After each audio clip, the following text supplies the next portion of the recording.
সে তো কোনো সন্ত্রাস করে নাই, সে তো কোনো লাশ ফালায় নাই, সে তো কোনো ডাকাতি করে নাই, সে তো সাদাবাজি করে নাই, সে তো টেন্ডারবাজি করে নাই, সে তো কোনো সিএনজি স্ট্যান্ড দখল দেয় নাই। যারা সিএনজি স্ট্যান্ড দখল দিল, যারা চাঁদাবাজি করলো, যারা সন্ত্রাস তৈরি করলো, তারা নির্বিঘ্নে বাংলাদেশে ঘুরে বেড়ায়। আর আমার হাবিব আমার বাংলাকে বদলে দিতে চায় বলে আমার হাতে আজকে জীবন দেওয়া লেগেছে। ঠিক কিনা বলো? তোরা আমার কই যাবে, তোরা আমার কলজা, তোরা যদি না থাকতি আমরা 17 বছরের এই ফ্যাসাদ, এই ফ্যাসিস্ট আমরা দূর করতে পারতাম না। ঠিক কিনা বলো? তোমরা আমার কলিজা, তোমাদের দিকে আমরা, তোমাদের চোখ দিয়ে আমরা বিশ্ব দেখি, তোমাদের হৃদয় দিয়ে আমরা ভাবতে শিখি। আমি গত রাত্রে ঘুমাইতে পারিনি। আমি মাহফিলে ছিলাম চিটাগংয়ে। আমার মাহফিলের মাঝে একজন কানে কানে এসে আমাকে বলতেছে যে হুজুর, আমাদের হাদি আর দুনিয়াতে নাই। আমি স্তব্ধ হয়ে গেছি, আমি ঘুমাইতে পারিনি। এই যুবকটা, কলিজার টুকরা যুবকটা, সে তার স্বার্থের জন্য জীবন দেয় না। সে ইচ্ছে করলে সে ধনী হইতে পারত, ইচ্ছে করলে তার মেধা ছিল, যোগ্যতা ছিল, গাড়ি বাড়ির মালিক হইতে পারত, কিন্তু সে তার দেশটাকে ভালোবেসেছে, সে তার দিনকে ভালোবেসেছে। দিনকে ভালোবাসতে গিয়া ওই ইন্ডিয়ার তারা যেটি আমরা মুখস্থ করাইতো চায়, কয় নারকেল গাছ লাগাইয়া নেডি বেজাল, আমরা তো নারকেল দেন বইয়ে বইয়ে খাইবেন, আপনার গাছ লাগাইবেন কিনতে, এই কথাটি হাদিয়ে বুঝ জ্বালাইছে। তে বুঝা এই কথাটি যখন সুন্দর করে সকলে বুঝাই লাইতে আছে, তখনে তে আর ভালা না। ঠিক কিনা কম? সে তো কোনো সন্ত্রাস করে নাই, সে তো কোনো লাশ ফালায় নাই, সে তো কোনো ডাকাতি করে নাই, সে তো সাদাবাজি করে নাই, সে তো টেন্ডারবাজি করে নাই, সে তো কোনো সিএনজি স্ট্যান্ড দখল দেয় নাই। যারা সিএনজি স্ট্যান্ড দখল দিল, যারা চাঁদাবাজি করলো, যারা সন্ত্রাস তৈরি করলো, তারা নির্বিঘ্নে বাংলাদেশে ঘুরে বেড়ায়। আর আমার হাবিব আমার বাংলাকে বদলে দিতে চায় বলে আমার হাতে আজকে জীবন দেওয়া লেগেছে। ঠিক কিনা বলো?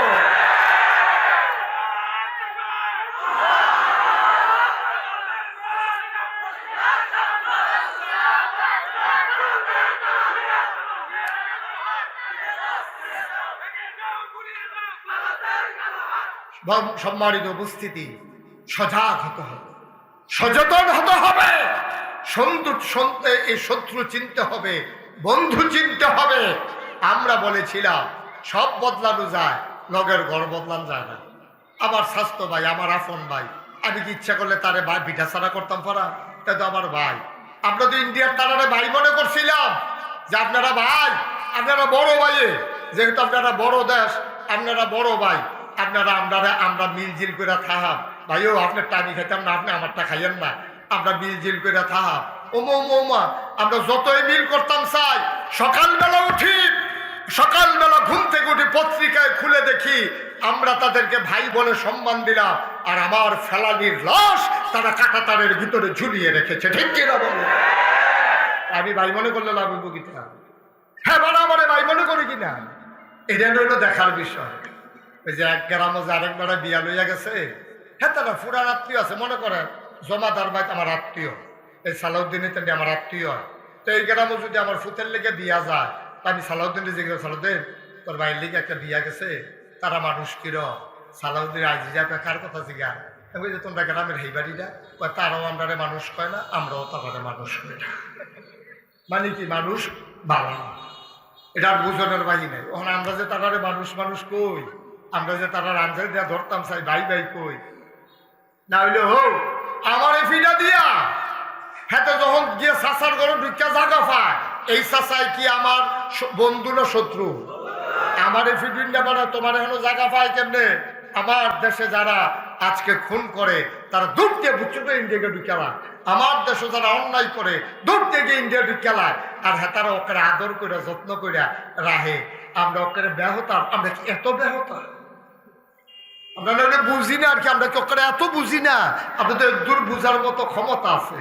সুতরাং আমার অনুরোধ, কলিজার টুকরা যুবক রে, তোরা আমি কলজা এটা করে না, আমার কাছে কলজার টুকরা যুবক, আমি তোরা কলজা দিয়া মায়া করি। এই কলজাটা যদি কাটটা দেখাইতাম পারতাম, দেখলো লাইনে লাইনে খালি যুবক যুবক লেখা। কারণ আমি জানি এখন যৌবন যা, যুদ্ধে যাবার শ্রেষ্ঠ সময় তা, যৌবন ছাড়া কিছু করা যায় না, টেম্পার নাই। ওনারা যদি আমি কই দুলাভাই আপনি একটা দৌড় দেন, উনি কইব যে আপনি যান, আমি আইতে আছি। আর আমি যদি ফলাফেনকে দৌড় দে, ফলাফেনে কব হুজুর আমরা যাইতে আসি, আপনি আনবেন। ঠিক কিনা কম? তাহলে আমার ছেলেরা যদি এখন একটু বুঝে যায়, আমার ছেলেরা যদি একটু সচেতন হয়ে যায়, আমার বাংলা সোনার বাংলা হয়ে যাবে। সুতরাং আমরা যেই নেশা, যেই মাদক আল্লাহ হারাম করেছেন, আরাম না হারাম, বা কতক্ষণ আরাম না হারাম, যেই মাদক নেশা আল্লাহ হারাম করেছেন, এই হারামের কাছে আমরা যেহেতু কুত্তার গোশত খাই না, আমরা যেহেতু শুয়োরের গোশত খাই না, কেন? এগুলা হারাম। ঠিক মদ খাওয়া, গাঞ্জা খাওয়া, ফেন্সিডিল খাওয়া, ইয়াবা খাওয়া, এইগুলাও হারাম। এই হারামের কাছে আমার যুবকেরা যাবে না ইনশাআল্লাহ। সবাই করা হবে। তাই বলছিলাম যে এই নেশার কারণে মানুষ ইমান হারা হয়ে যায়, আল্লাহ ভুলে যায়, মানুষ ইমান ভুলে যায়। সে যে মুসলমান এটা তার মনেই থাকে না, মা চিনে না, বউ চিনে না। কারবার তো আরেকটা কথা তো মনে পড়ছে, এটাও কি কইলি তা ওই মদ খাইয়া তে লুড হয়ে গেছে, লুড হইয়া সেটা ঘরে দিয়ে ঢুকছে, ঢুকিয়া সেটা তার কোনটা বউ, কোনটা মা, কোনটা জি, তার তো মাথায় কাম করে, তো মাদক নেশার কবলে ফুটে রয়েছে, গিয়া সেটা ঢুকিয়ে দেখে তার বউয়ের দেখে সেটা কইতাছে বলবো কটা বাদ দিয়া লাগে। ও জিয়ারে দেখছে, জিয়ারে গিয়া সেটা দেখে সেটা কইতাছে বনগো ফ্যানের ভিতরে প্রচন্ড খিদে দুগলা বাদ দিয়া লাগে। ও জিয়ারে যখন বন্ডে খেলাইছে বাফে মাইয়া দিছে সিলার আম্মা, কই কি থাকো, আব্বা আমার বন্ডে খেলাইছে, কয়টা কেউর কাছে কইচা বিয়ার উপযুক্ত মাইয়া বাফে জিয়ারে বন্ডাহে। এই কথা শুনলে এই বিয়ার দেওয়ার লাগতো না, দৌড়াইয়া এই বউ আইসে গরম এই সেরকম আপনারা কত কইছি এটা খাইয়ে নাই মাইয়া ফল বড় হইতাছে, এটা বিয়া দেওয়ার লাগবো, কেরাই হুন্ডালাইছে কি গো আপনি দিতাইরে বন্ডিকা বিয়ে রয়েছে, এবার আইস দেখ মাগো মাথা ঠিক নেই।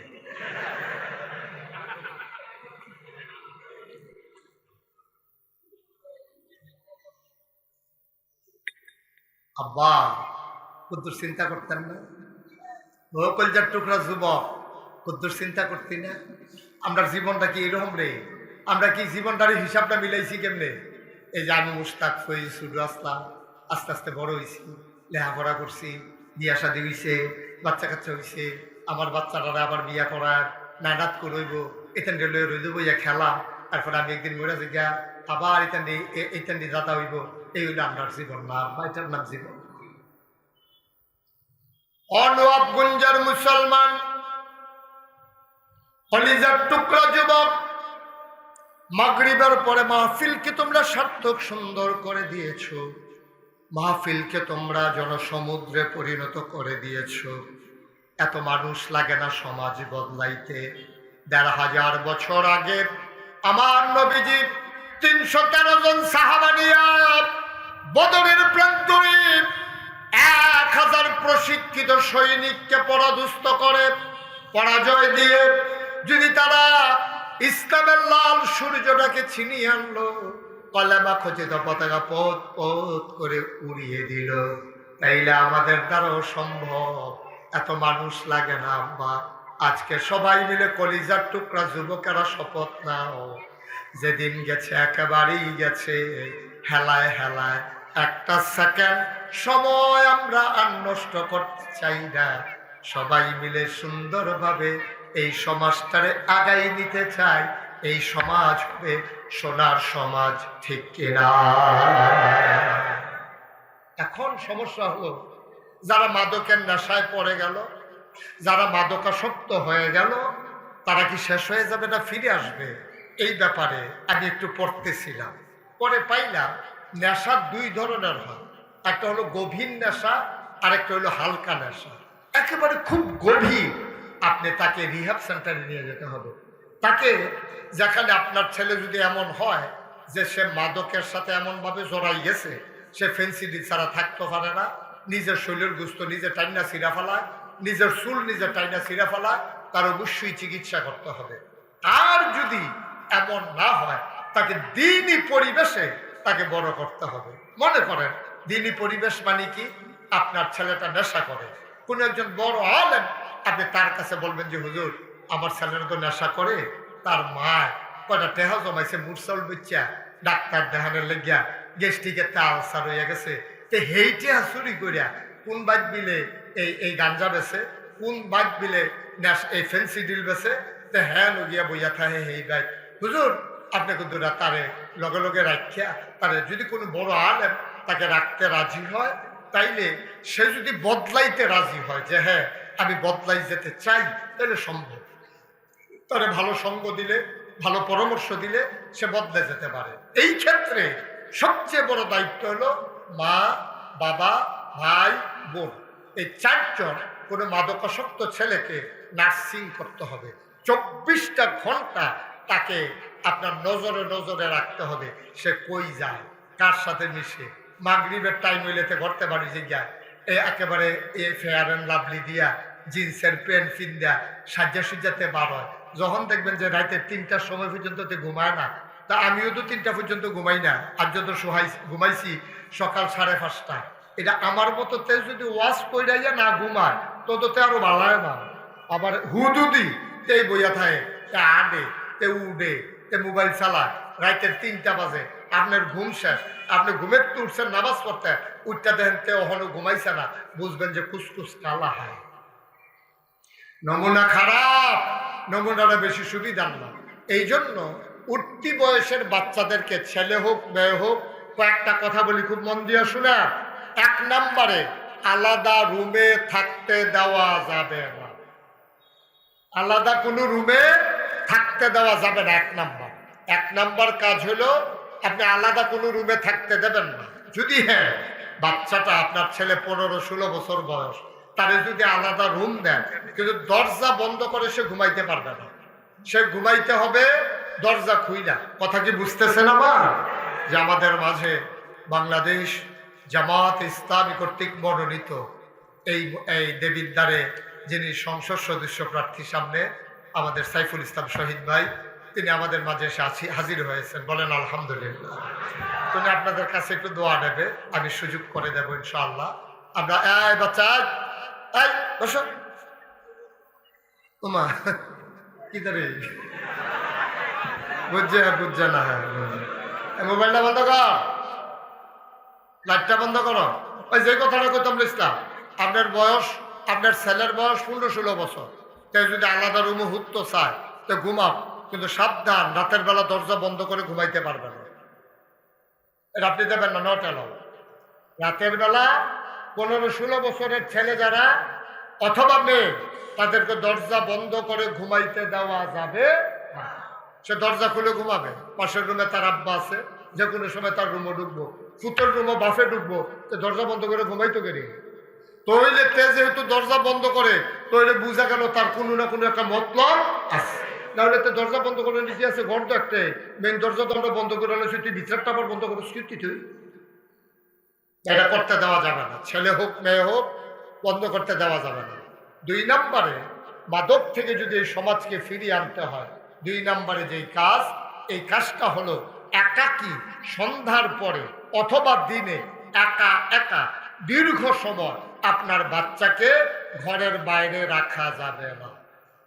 ছেলে সহালে বাড়িছে, দুপুরে খাওয়ানোর খবর নাই, একবারে মাগরিবের পরেও আইসে না, রাতের 12টার সময় আইসে, সারাদিন আসিল কো, খাইছে কো, আপনি খবর লন না, তে কইছে যে বন্ধু বান্ধবের লোকে খাইয়া লাইছি না, আমার গরু রান্না হইছে, তার মা রাঁধছে, তে বাইরে খাইতে গেলি।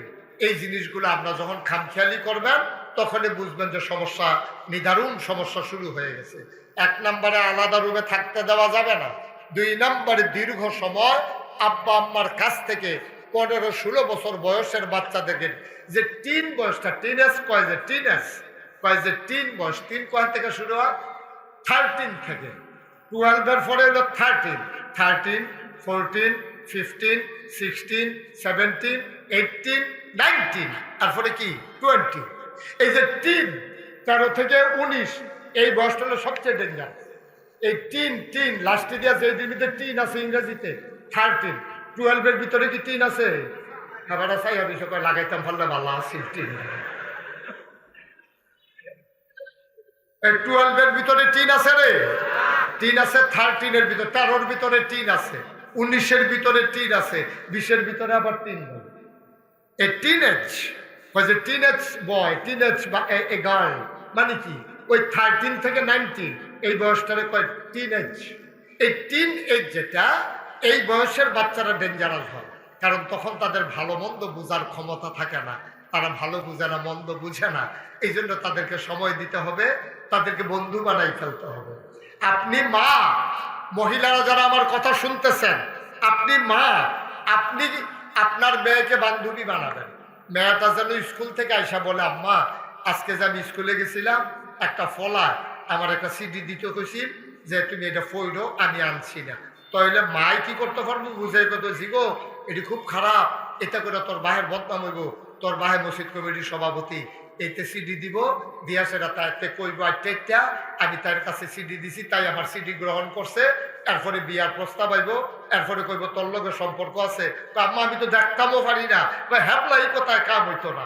এই যে কথাটি মার কাছে বাচ্চায় কইতে পারবো, কইতে পারলে তখন মা ভালো পরামর্শ দিতে পারবো। এমনে এমনে এমনে এমনে আমাদের এই টিনেজ বয়সটা, এই যে 13 থেকে 19, এই সময়টা আমরা পাহারা দিয়ে রাখা লাগবে। আজকে এই সময়টাই ডিস্ট্রয় হচ্ছে আমার জাতি। যেই বাচ্চাগুলা আব্বা আম্মার কাজ, হাতের কাজ নেওয়ার কথা, এখন এটি নাক ডাইকা ঘুমায় ফজর পর্যন্ত, সকালে ঘুমেতে উঠে তে যায় ঘুমাইতো, গজব করে দিচ্ছে।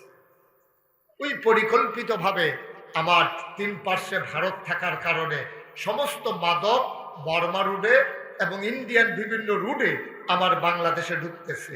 এইগুলা ঢুইকা পরিকল্পিতভাবে আমার যুব সমাজকে আজকে শেষ করে দিচ্ছে। মুসলমান, আবার আসল কথায় আসো। শেষ কথা যেটা, আল্লাহ তাবারক ওয়া তাআলা কেমন করে মানুষকে ভালো বানাইতে চান, আমি তো আমার মতো করে আপনাদেরকে কিছু পরামর্শ দিলাম। কোরআনুল কারীমে 21 পারা একটা সূরা আছে, সূরাটার নাম সূরা আহজাব, 73টা আয়াত, 9টা রুকু।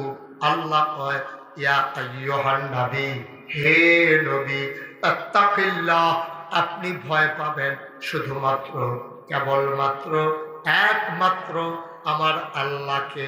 বলেন সুবহানাল্লাহ। কথা কইয়া আমরা ভয় পাবো কারে? জোরে করে একটু কারে? আল্লাহ। ভাই, এই যে ভাই,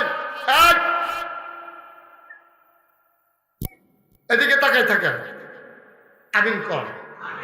আহা, জোরে কর। আমরা যদি ভালো মানুষ হইতে চান, এই মাদক, এই নেশা, এই সন্ত্রাস, এই যুদ্ধ, এই লুটতরা, রাহাজানি, পরধন নষ্ট, হিংসা বিদ্বেষ, সব কিছু থেকে একটা প্র্যাকটিসিং মুসলিম, পারফেক্ট ইমানদার যদি হতে চায়, তাইলে আল্লাহ ১৫০০ বছর আগে নবীজিরে ডাক দিয়া গেছে, ইয়া আইয়ুহান নবী, ও নবী, আপনি যে সোনার মানুষ বানাইবেন কি দিয়া? তাকওয়াল্লাহ, বানাইবেন আল্লাহর ভয় দিয়া। কয় ভয় কি জিনিস? আল্লাহ নবী আবার কয়, তাকওয়া হা হুনা, আর তাকওয়া হা হুনা, আর তাকওয়া হা হুনা। এই আমার উম্মত, এই ভয় থাকে এই জায়গাটাতে, এই কলজারার ভিতরে আল্লাহর ভয় থাকে। আল্লাহ দেখেন কি, আল্লাহ একবারও কয় না ফির সামনে ডরাইও, একবারে কয় না নেতারে ডরাইও, একবারও কয় না আম্মারে ডরাইও, একবারও কয় না আব্বারে ডরাইও, কয় ডরাইও আল্লাহ। কেন কয়? এই কারণে কয় যে আপনি ফির সামনে যদি ডরাইতেন, কয় তো ফির সাহেব, নাগাইশের ফির সাহেব আইয়া পড়ছে এখন ফতেহাবাদ নবাবগঞ্জ, এখন নবাবগঞ্জ আইয়া পড়ছে নাগাইশের ফির সাহেবে। এখন আমার মুরিদ মনে করেন আছেন কুমির, এই নাগাইশ, তা আমারে ডরাইতো কইলে তো হেবারা তো জানছে আমি এখনো আছি, তো হেবারা আমার ডরানোর দরকার, আমি গেলে আবার ডরাইতো, আমি এখনো হেবারা যা মন্ডায় ধরে তা করতে পারবো, আমি তো আর দেখতাম না।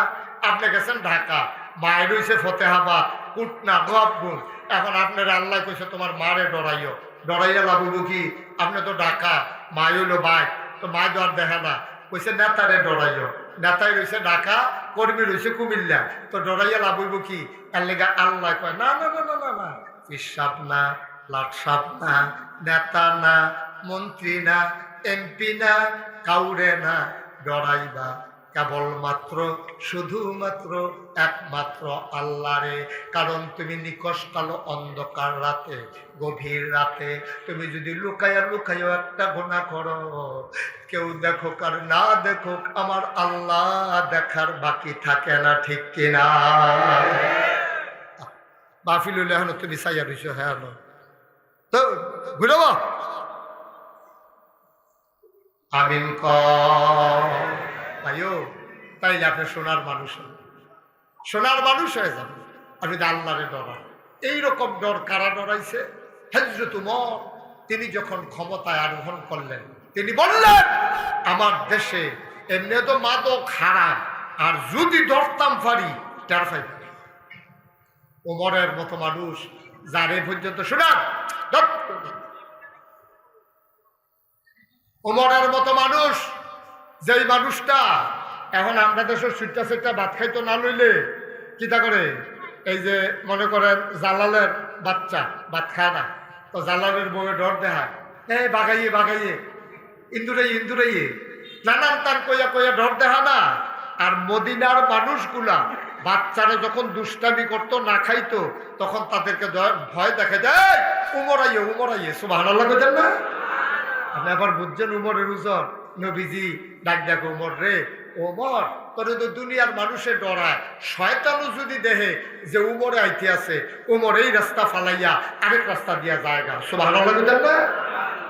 এখন উমরে কইছে আমার দেশ, সবাই মন দিয়ে শুনতেছেন কথা, আমার দেশ আমার শাসন আমলে কেউ যদি নেশা অবস্থায় ধরা পড়ো তো টের পাইবে আমি কি জিনিস। সবার অন্তরে কি ভয় ঢুকছে নাকি ঢুকে নাই? সাংঘাতিক ডরাইছে। একবেলা এমন নেশা, তে নেশা না করলে তে বাঁচত না। তে করছে কি, মদের বোতল চাদরগাঁও দিয়া মদের বোতল বগলের নিচে লইয়া আটা শুরু করছে পাহাড়ের দিকে। আল্লাহ আল্লাহ কইরা পাহাড়ের ভিতরতে খাইয়া হ্যাঁ তে নেশা টেশা কাটতে চললে কাম লাগলে ফোনে বাইতা এই এই এই আল্লাহর খেলা তো। তে যখন মদের বোতলে আটতে আছে, শরীরটা কাঁপতে আছে, যদি ধরা পড়ি রে কইলে তো সব আজ মাইরে এলে আমার উমরে তার ফাইলে আমার শেষ। এই কথা চিন্তা করে করে আগাইতেছে। আল্লাহর কি কুদরত, কয় কদম গিয়া দেহে উমর সামনে পড়ছে। সুবহানাল্লাহ কেন তো? এতক্ষণ ভয় পাইছে কারে? উমর। কারে ভয় পাইছে? যেই উমরে ডরাইছে সেই উমরে সামনে পড়ছে। এখন শরীরটা তার বেড়াইতের মতো করেছে না, শরীরটা কাপ দিয়া লাইছে, নাইয়াটা বেড়াইয়া শিখা দিয়া লাইছে। তা অহন কি তা করো? সাদ্দরের তলে তো মদের বোতল। এখন কি করো? আজকে তো নিশ্চিত ধরা কোন সুযোগ। মুসলমান মন দিয়ে শুনো রে ভাই, আল্লাহর ভয়। ওই যুবক চাদরের নিচে মদের বোতল,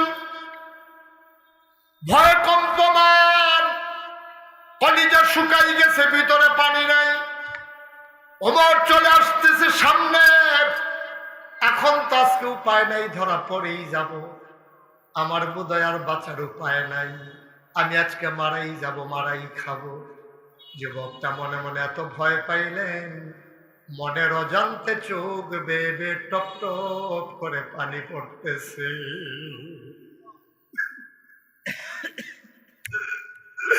যুবক বলে বলে গো আল্লাহ, ও আল্লাহ, সব শক্তি যেখানে শেষ, তোমার শক্তি সেখানে শুরু।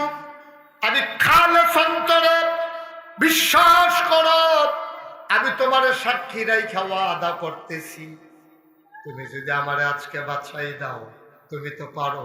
ওয়াল্লাযীনা জাহাদু ফীনা লানাহদিয়ান্নাহুম সুবুলানা ইন্নাল্লাহা লামাআল মুহসিনিন। যারা আল্লাহর পথে চলতে চায়, আল্লাহ নাকি বান্দার জন্য সবগুলো রাস্তা সহজ করে দেয়। মাওলা ও রব্বা কারীম, আমি তোমার পথে চলতে চাই, আমি একটু বিপদে চলে গেছিলাম, আমি একটু ধরা খাইয়া গেলাম, মাওলা রব্বা কারীম তোমার কুদরতি পায়ে ধরে ভিক্ষা চাই। আমি জীবনে আর এই কাম করব না, আমি জীবনে এই কাম করব না। আমারে তুমি আজকের মতো বাঁচাই দাও, আমারে তুমি বাঁচাই দাও। আমি আর জীবনে মদের কাছেও যাব না, খাবো তো দূরের কথা, ফিরেও তাকাবো না। আল্লাহ ও আল্লাহ, তুমি তো পারো, তুমি ছাড়া কে আছে আমার? তুমি না বলছো উদউনি আস্তাজিব লাকুম, বান্দা তুই ডাক দে, ডাকটা দিতে দেরি, আমি আল্লাহ জবাব দিতে দেরি করি না। আমি না তোমারে ডাকতেছি, তোমার কি মায়া লাগে না?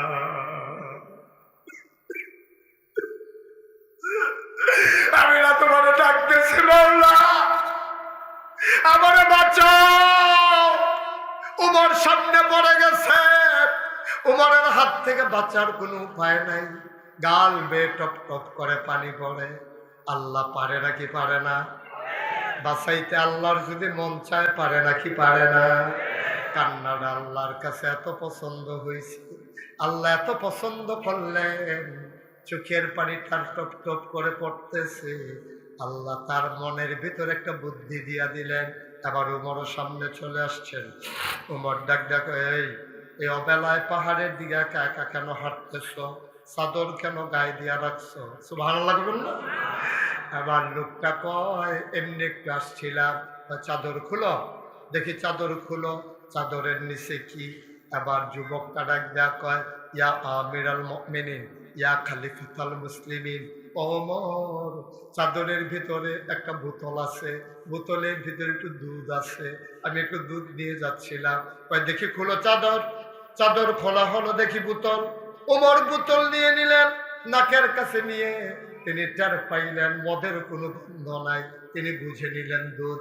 যিনি সেকেন্ডের ভিতরে বোতলের মদকে দুধ বানাই দিলেন তিনি কে? আজকে তুমি নিয়ত করো যুবক, ও কলিজার টুকরা যুবক, তুই তো মা ছিলস না।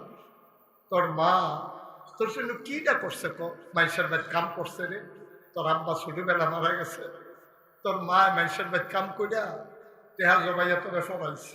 তুই ইউনিভার্সিটির চান্স পাইছ, তোর মারে তুই ফোন করছো, তার মা সব ফলাফেনের জিন্সের প্যান্ট আছে, আমার নাই।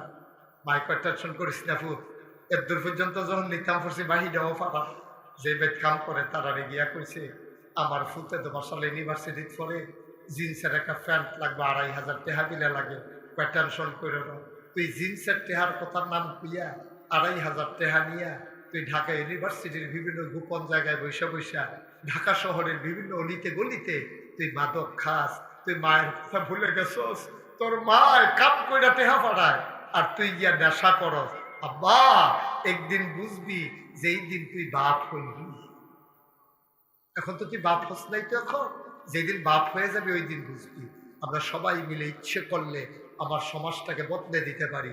কলিজার টুকরা যুবক, অনুরোধ করে বলে যাই, আদর করে বলে যাই, মায়া নিয়া বলতেছি, তোমাদের যারা যুবক আছো, যদি ভুলে বন্ধুর পেছে পড়া, শয়তানের কুমন্ত্রণায় পড়া, নফসের তাড়নায় পড়া যদি ভুলটা করে থাকো, আল্লাহ রস্তে আজকে এই মুহূর্তে ওই উমরের সামনে পড়ে যুবক যেমনে ওয়াদা করেছিল, যেমনে তওবা করেছিল, আজকে এই মুহূর্তে তওবা করো, আল্লাহ তোমার ভাগ্য বদলে দেবে। ঠিক কিনা? আল্লাহ তোমাকে বদলে দেবে, কোনো চিন্তার দরকার নেই। ভাইয়ারা কিছু কইরা যাবে। এই যে আমার আদরের জালাল, আমার আদরের আমার ভাগনাডি মহিউদ্দিন জালাল, তারপরে গিয়া সালাউদ্দিন, এটা মিল্লা মিশা এলাকার মানুষের লইয়া, বঞ্জামাই লইয়া, আমার বাগনি জামাই, তারপরে সবাই মিল্লা জিল্লা আপনারা লইয়া এই যে একটা মাহফিল করার কারণে আজ আমি এই কথাটি কইতাম পারছি, আপনারা শুনতে পারছেন। আমার যুবকগুলা বদলাইতেছে, তারা মনে মনে চিন্তা করতে আছে। এটা একটা বিরাট সুযোগ। ইচ্ছে করলে আপনি সমাজটাকে বদলে দিতে পারেন। অহন বাংলাদেশও ২৫০ টাকা হইলে একটা ভালো কম্বল পাওয়া যায়, মাত্র ২৫০ টাকা হইলে সুন্দর কম্বল পাওয়া যায়। এই গ্রামও কেড়ায় শীতের ভিতরে রাতের বেলা ঘুমাইতে পারে না।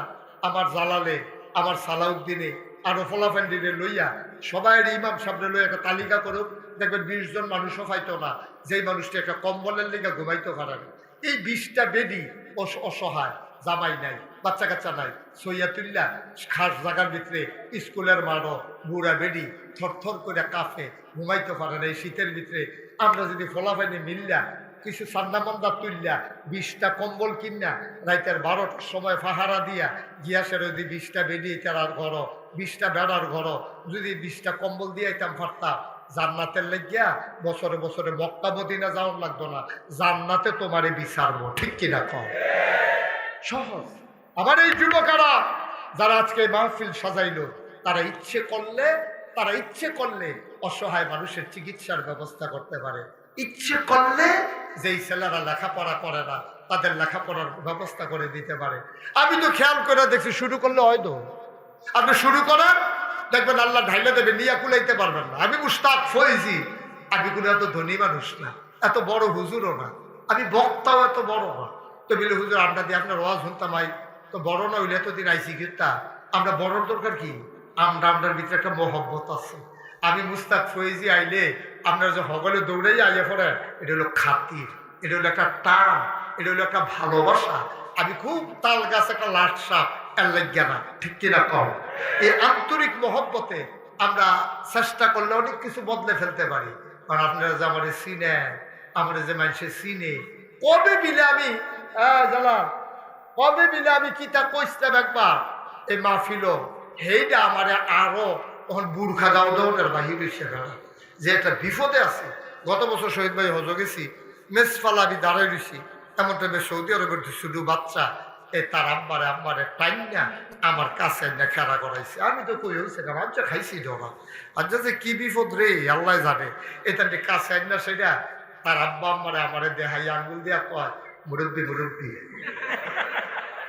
বেড়া তোরা ডরে বেড়া আইয়া পড়লাম সৌদি আরব। হ্যাঁ আইয়া বেড়াইয়া তোরা আমার গেরাল দিয়া লাইছ, কিতা কইতাম রে। পরে কি হলাম, আমিও আইস দিয়ে গেছি গে। ভাইও পরিচয় যার বেশি তার দায়িত্বটাও বেশি। আমি ফিরসাব হিসাবে আমার যত দায়িত্ব, আমরা সাধারণ মানুষ হিসেবে এত দায়িত্ব না। শহীদ ভাইয়ের যেই দায়িত্ব, সাধারণ একজন ভোটারের এই দায়িত্ব না। একটা ইমাম সাহেবের যেই দায়িত্ব, মুসল্লির কোনো এই দায়িত্ব না। একটা এমপি হলে যেই দায়িত্ব, সাধারণ একজন মেম্বারের দায়িত্ব না। এই চিন্তা থেকে সারাটা বাংলাদেশও যেহানো যায়, গিয়া দেখি মসজিদ আছে, মাদ্রাসা আছে। চিন্তা করলাম, আরে আল্লাহ যখন আমার একটা পরিস্থিতি দিছে, মানুষের যখন আমার এই সিনে একটা কারবার ঘটাই দেয় বাসি আর মরি, চিন্তা করলাম যে ফ্রি একটা টাকাও নেব না, একটা ফ্রি হাসপাতাল করে দেবো ইনশাআল্লাহ। সবাই কলা আমি সেই চিন্তা করে আমার ইঞ্জিনিয়ারদেরকে ডাকাইয়া আমি বিরাট বড় একটা প্ল্যান করিয়া আমি যখন চিন্তা করলাম যে একটা হাসপাতাল করা ফ্রি। হাসপাতাল হলো 21,000 স্কোয়ার ফিট, প্রায় 50 শতক জায়গা আবার হাসপাতালের ভিতরে ঢুকিয়া গেছে। আবার বুঝেন কি কারবার, দোতলায় 3 তলায় মসজিদ, এক লগে নামাজ পড়বো 6,000 লোক। মার হাবা কইতেন না, 6,000 লোক এক লগে নামাজ পড়বো, আর নিচতলায় ফ্রি হাসপাতাল। আমি যখন এটার কাম শুরু করছি আমি সত্য ডরাইছি। ইঞ্জিনিয়ারে জিজ্ঞেসি কত রে লাগবো, তো হুজুর এটা করতে 30 কোটি টাকা লাগবে। কস কিতা বেড়া এত টাকা আমি ফায়ামকো, তো হুজুর সাহস কইরা নামে। তখন আমি একটা নিয়ত করলাম, আমি মুশতাক ফয়েজি 1 বছরে মাহফিল কইরা যত টাকা হাদিয়া পাই, পুরো 1 বছরের হাদিয়া আমার মসজিদ আমি দান করে দেবো ইনশাআল্লাহ। আমি ড্রাইভারের বেতন, তেল খরচ, পরিবারের খরচ বাদ দিয়া 1 বছর আমি জামাইছি 25 লাখ। কয় লাখ? কথা বলো, কয় লাখ? 25 লাখ টাকা দিয়ে শুরু করছি। আর আজ যে আমি আপনারা এখন আওয়ানের আগে মাদ্রাসার বইয়া চাইছিলাম কয় টাকা খরচ করছি, চাইয়া দেখি 6 কোটি 23 লক্ষ টাকা। আজকে 2025 সালের 19শে ডিসেম্বর পর্যন্ত 6 কোটি 23 লক্ষ টাকা আমি আমার মসজিদ হাসপাতালের পিছনে খরচ করেছি। আমি দিছি মাত্র 25 লাখ, বাকি টাকা আসলো কোত্থেকে? 5 কোটি 98 লাখ টাকা কোত্থেকে আসছে? আমি মাহফিলে ছিলাম, একদিন মাদ্রাসায় নাই, পরের দিন গেছি, পরে ফলাফেলে হুজুর কালকে একটা ঘটনা ঘটছে। আমি কি ঘটনা? হুজুর একটা বেডি, নগিন্নি বেডি এই ভিক্ষা করে মসজিদের কাছে দিয়ে যাইতেছে মাগরিবের টাইমে, যাওনের সময় ফলাফেলে জিজ্ঞাসা, ও এটা হলো কিতা ফিসা বুঝুর এতটা কিতা বানায়? কয়টা একটা হাসপাতাল আর মসজিদ। তোমরা খাড়ি আসেনি? আছে দোকান আছে, খাড়ি ডানছে। পরে সারাদিন ভিক্ষা করে বেডিটা যেই চাউল ডিফাইছে এটি ডাইলা দিয়া কান্দা দিয়া কয়, হুজুর রে কইও সারা জীবন তো ভিক্ষা করে বাইক নিলাম, আর যে মসজিদও দিয়া গেলাম। আমি সারা রাত ঘুমাতে পারি না। আরে কয় কি ভিক্ষা করা মহিলা এই কারবার করে গেছে, আমি আর ঘুমাইতে পারি না। ভাইয়ারা দয়া করে আপনাকে তো দোয়া করে। আর আমার এখানে একটা এতিমখানা আছে, আমার ফুতে আমি যা খাই আমার এতিমখানার বাচ্চারা তা খায়। আমার ছেলে যেই মানের কাপড় পরে আমার এতিমখানার বাচ্চা, আপনাকে দেখেন একটু ভিজিট করেন, এতিম আপনি বুঝবেন না এটা যে এতিম, এটা এতিম আপনি বুঝবেন না।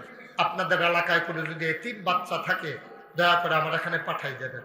ইন্টারন্যাশনাল মানে আন্তর্জাতিক মানে আমার একটা হিপসখানা আছে। কেউ যদি মনে করেন আপনি বিদেশ থাকেন, আপনি আপনার বাচ্চাটাকে নিশ্চিন্তে দিতে চান, তাহলে আমার 4 তলা বিল্ডিং, নিচতলায় গেট, গেটের ভিতরে তালা, তালার সামনে দারোয়া, বের হওয়ার কোনো সুযোগ নেই। নিশ্চিন্তে সে পড়বে। 18 একর জায়গা, বিকালবেলা সে খেলবে আনন্দের সাথে। আমার এখানে আলেম মাদ্রাসা, আমি চেষ্টা করতেছি জাতিকে কিছু করে দিয়ে যাওয়ার জন্য। আমি তো থাকবো না, মোশতাক ফয়েজি থাকবে না, কিন্তু কিছু একটা করে যাওয়া দরকার। সেই চিন্তা থেকে আমি এই কাজগুলা করে যাচ্ছি, প্রাণ ভরে দোয়া করে। এই যে করোনার সময় আমি বাজার করে করে রাইতের 12টা 1টার সময় মানুষের গড় নিয়ে বাজার দিয়েছি, বানান্য গল্প না, চেষ্টা করছি। এই যে গত বছর বন্যা গেল, 15 দিন আমি আমার পরিবার থেকে বিচ্ছিন্ন ছিলাম। আমার এই নতুন মসজিদের নিস্তালাত থাকিয়া বুক ফানি ভাঙ্গা ভাঙ্গা আমি মানুষের গড় চাউল ডাইল লইয়া গেছি। আহে তাদের দেখে আমার কান্দা দিয়েছে, হুজুর আপনার মতো মানুষের ফানিত নেই বানাইছে, কিন্তু সমস্যা কি? আপনারা সবসময় আমারে দেখেন, আমি আপনারা দেখতাম মনে হয় না? আমারও তো দেখতাম মনে হয়। আল্লাহ যেন আমাদের সবাইকে এইভাবে দায়িত্ব পালন করে করে যেন আমরা দুনিয়া থেকে বিদায় হইয়া আখেরাতে কিছু একটা লইয়া দাঁড়াইতাম পারি। আল্লাহ যেন কবুল করে সবাই করা হবে, আল্লাহ যেন হেফাজত করে সবাই করা হবে। তো যেই কথাটা কোয়ার লেগা কথাটা কইছি, আমার মসজিদরা আমার মতো গরিব মানুষে আমি যদি 25 লাখ টাকা দিতাম পারি, ভগিনী বেদি যদি একদিনের ভিক্ষার চাউল দিয়ে দিতে পারে, এখন আপনারা যারা আছেন ইচ্ছা করলে আমার মসজিদরা শরীক থাকলে আমি খুব খুশি হব। 3 তলার ছাদ হবে কিছুদিনের ভিতরে। গতকালকে একজনে 50 বস্তা সিমেন্ট ফাটাইছে মসজিদও ছাদের লেগিয়া।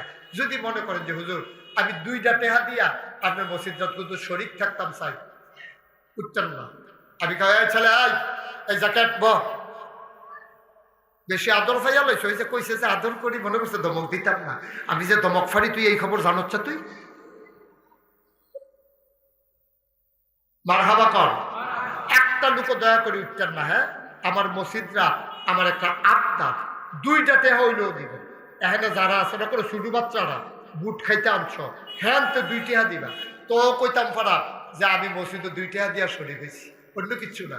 আপনি না দিলেও মসজিদ হইব, দিলেও মসজিদ হইব, কিন্তু আপনার শরীক হওয়া এটা একটা তাকদীরের ব্যাপার, নসিবের ব্যাপার। এত বড় আয়োজন, আমরা সবাই মিলে শরীক হবো ইনশাআল্লাহ। আমার ছেলেরা আসবে। হ্যাঁ, আপনারা জায়গায় বসা থাকেন, একটা লোক উঠেন না। আমি মুখতাসার আপনাদেরকে নিয়ে একটু দোয়া করবো। এই তোমরা যাও, ছেলেরা যাও, ইউটিউবাররা যারা আছো ভিতরে যাও দ্রুত। এই 1 মিনিটের ভিতরে তাড়াতাড়ি যারা দিতেন চান বিসমিল্লাহ কইয়া লড়ো। একজনও খালি দিয়েন না। হ্যাঁ, 2টা টাকা হইলেও দিয়া। 1000 টাকা দেবেন, এখনো কয়েকশো লোক আছে। 1000 টাকা দিলে মরতেন না। 100 জনে 1000 টাকা করে দিলে 1 লাখ টাকা হয়। আপনি গরিব হইতেন না, মরতেনও না। আল্লাহ যেন কবুল করে, আমরা প্রাণ ভরে দোয়া করবো। মাশাআল্লাহ। ঠিকঠাক আছে। মনে করছে মামুয়ে মসজিদ করে আমি আর বইয়া থেকে লাভ কি? মাশাআল্লাহ, আমার ভাগিনা 1000 টাকা নগদ দিছে। আল্লাহ তুমি তারে কবুল করো। সবাই কোন আমিন। সবাই ঢুকছো, ওইদিক দিয়ে 2-1 জনকে সাহায্য করো। এই যে এই ভাই যেমন দায়িত্ব নিয়ে করতেছে, ওইদিকে একটু দায়িত্ব। ওই মাশাআল্লাহ, আমার মামুয়ে জালাল মামুনিও, শরীফ মামুয়ে দিছে 500 টাকা। জালাল মামু কো আছে? সালাউদ্দিন মামুয়ে তো ডাহা থেকে লাভ কি? আপনি বাইতে ইয়া করেন, আপনি এবার বাইর থেকে 500 দেন, আপনি ডাহা থেকেও 500 দেন। আপনার খবর আছে মামু? আচ্ছা, আল্লাহ দিব। শরীরটা হন দিয়া বড় কথা। আমার খুব আদরের মামু। কেডা মামু কেডা বেগনা আমরা দরকার ফেলে যে আগে ডাক দিতে পারে, যে আগে কইতে পারে তে মামু, অসুবিধা নেই। তা আপনারা কেউ উঠেন না? এটা কি হলো? এই সাদর কি হলো? তোমার কইছি উঠতা কথা, আমি কইলে না উঠবে, আর আগে উঠে উঠতা। যারা পারেন একটু শরীক থাকেন। এই ফাঁকে দেখতে দেন, এই ফাঁকে আমাদের সামনে কথা বলতেছেন, আপনাদের সাথে সালাম বিনিময় করবেন। শুধু একটু সালাম দেবেন। হ্যাঁ, শুধু ইয়ারা খুললা দেন না, শুধু ইয়ারা খুললা দেন। আমাদের সামনে সালাম দিচ্ছেন, আপনাদেরকে শুভেচ্ছা বিনিময় করছেন আমার প্রিয় ভাই, আমার দিনই ভাই জনাব মোহাম্মদ সাইফুল ইসলাম শহীদ, যিনি বাংলাদেশ জামাত ইসলামী থেকে মনোনীত আপনাদের এই দেবিদ্বারে এই সংসদ সদস্য পদপ্রার্থী জনাব মোহাম্মদ সাইফুল ইসলাম শহীদ। তারপরে আমি মুখতসার আপনাদেরকে নিয়ে আধা মিনিট একটু দোয়া করবো ইনশাআল্লাহ। আসসালামু আলাইকুম ওয়া রাহমাতুল্লাহ। আলহামদুলিল্লাহি রাব্বিল আলামিন। আউযু বিল্লাহি মিনাশ শাইতানির রাজীম। বিসমিল্লাহির রহমানির রহিম। মুআক্কিদ যুব সমাজের উদ্যোগে আয়োজিত আজকের এই ঐতিহাসিক তাফসীরুল কোরআন মাহফিলের জনাব সভাপতি, এলাকার সর্বজন শ্রদ্ধেয় ব্যক্তি জনাব গোলাম জিলানী জমাদার সাহেব, গোলাম রব্বানী জমাদার, আমাদের মাঝে